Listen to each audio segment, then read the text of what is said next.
fulfilling lives, and they need good role models. You can play an important part by volunteering as a mentor. It doesn't require special skills, just a willingness to listen and to care. You will experience the satisfaction that comes from inspiring a young person to reach for the stars, and you will be sharing in a kid's hopes and dreams.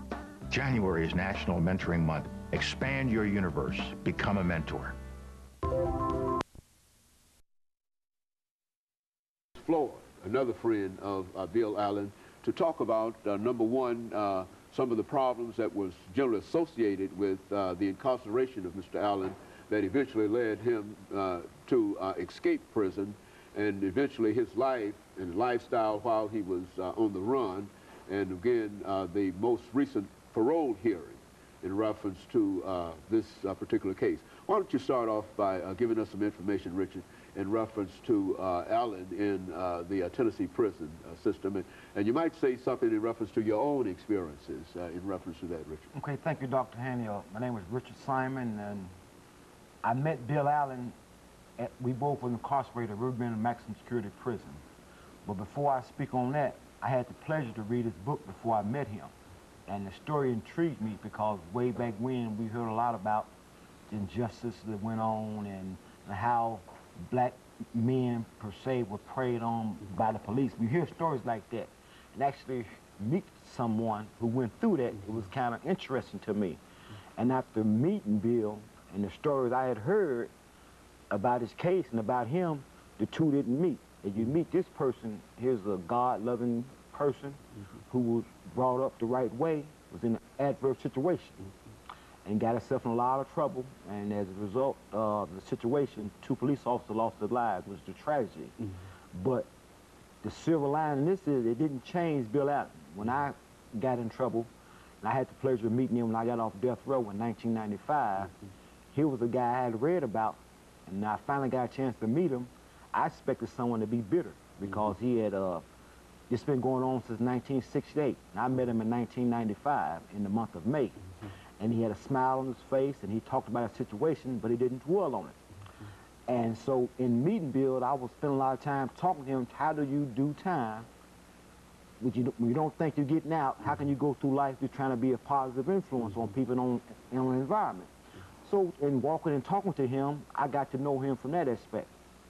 And I couldn't put the two together because they would say that he ambushed police officers, and here's a man here, we call him Doc in the penitentiary, that he always would try to help people if you sprain an ankle and that kind of stuff. And so the two stories didn't match. So all I can personally speak on is Bill Allen as a person. Through adversity, he has brought a lot of light to a lot of people through the way he has went through his trial and tribulation. And I say that, it's like, I don't know how to say it in 10 words or less, but he didn't complain about his situation. You know, I don't know how he did when he was by himself, but whenever he talked to other people, especially a young guy like myself, I'm about 15 years younger than he is, he'd always encourage me and tell me how I should be thankful that I got a break, and this, that, and other, that I got a life sentence, and maybe one day I'll make parole. He just done his time in a manner to which he was like day by day. And so this person, I'm thinking, oh man, how do I get where he's at? And over the years, you know, he just like rubbed off on me. You know, he didn't complain about his plight. And the more you learn about him, you wonder what makes him tick, because with all things considered, he got a bad deal in the courts. You know, he was charged with a double murder. They chose to try him 15 or 16 years after they tried him on the first case, even though he filed a motion for a fast and speedy trial soon after he got arrested. They chose not to try him. It was 5 years before he escaped with his incarceration. The courts had an opportunity to try him on both murders, but they didn't. So he didn't cry about that. He decided to take care of business himself, which I don't condone that, but he escaped. He was apprehended again. When he came back, he just, you know, he didn't dwell on the past, but we all look for the future in the penitentiary about trying to get out. And how he did his job and carried himself is almost unreal. How can a person be in the penitentiary with no chance, with no daylight, so to speak, and still go around helping people and teaching people, like a mentoring aspect? I know Mr. Floyd could take from there because he knew Bill before I did. Yeah, good. Floyd, why don't you continue that in reference to Allen? Okay, this should be interesting because I met Bill before he wrote the book and before the escape.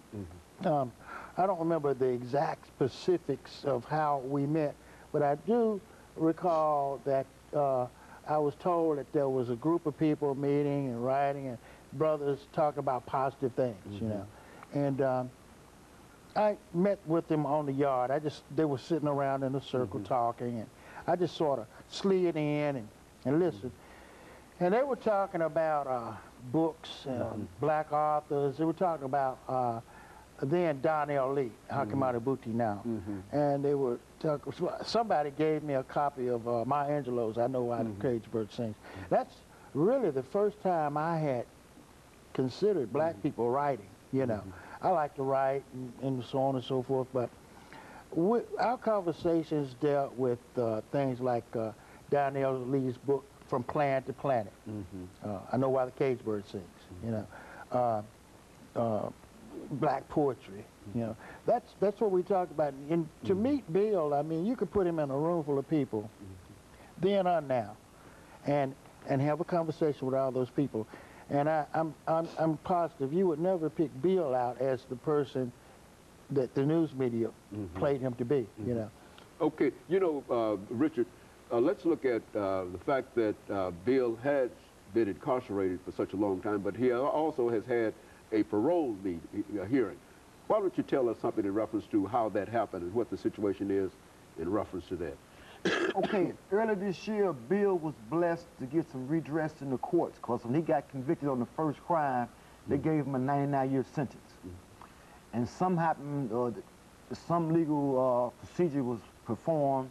They changed the 99-year sentence into a life sentence. And they backdated his parole date. Once he called me one day on the phone and told me that basically he should have went to parole board according to his paperwork 15 years ago. And they finally got a parole hearing. I said, okay then. And I asked him, was he going to parole you on both sentences? He said, no, it's custodial parole. I said, man, what, you know, that's not fair. He said, well, yeah, I got to get parole from the first one to the second one. I said, won't they give you credit for your time?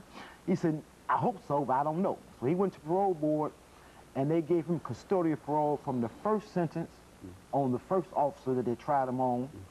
I'm not familiar, I don't want to say the wrong name, but the first officer they tried him on, they gave him the life sentence for that. They paroled him to the second case. To my knowledge, they tried him for the white officer first and the African-American officer second.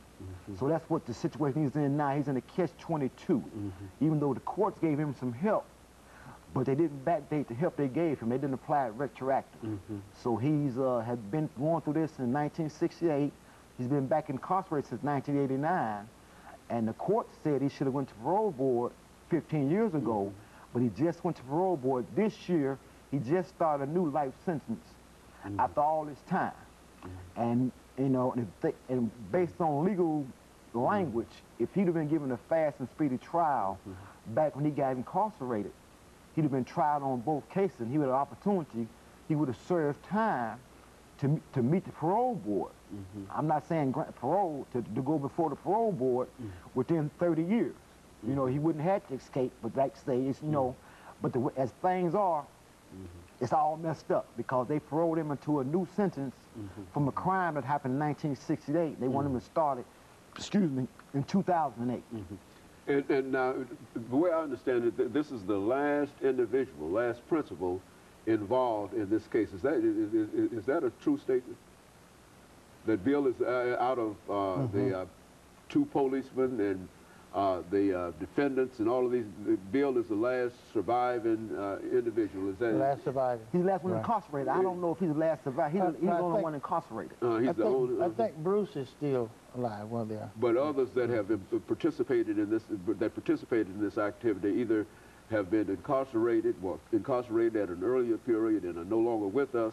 And Bill is really the last of the entire group. I believe Alexander's alive, isn't he?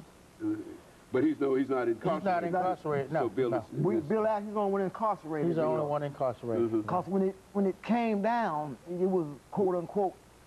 When you read in the newspaper, it was a theory of an ambush. Okay. But as you read Al Browning's book, they say that 2 shots was fired and the officer went down, but in checking the police officer's gun, it was reported they got 4 shots off. Okay. So to say who shot first, Bill or the police officer, only God knows first. But And so, in other words, this group is in favor of some kind of justice in terms of perhaps getting Allen out of the penitentiary. Is that what we're saying? And of course, I say that because we are running out of time. And, and of course, we also have to encourage our audience to tune in again next week for another informative edition of Comments. Thank you and good morning.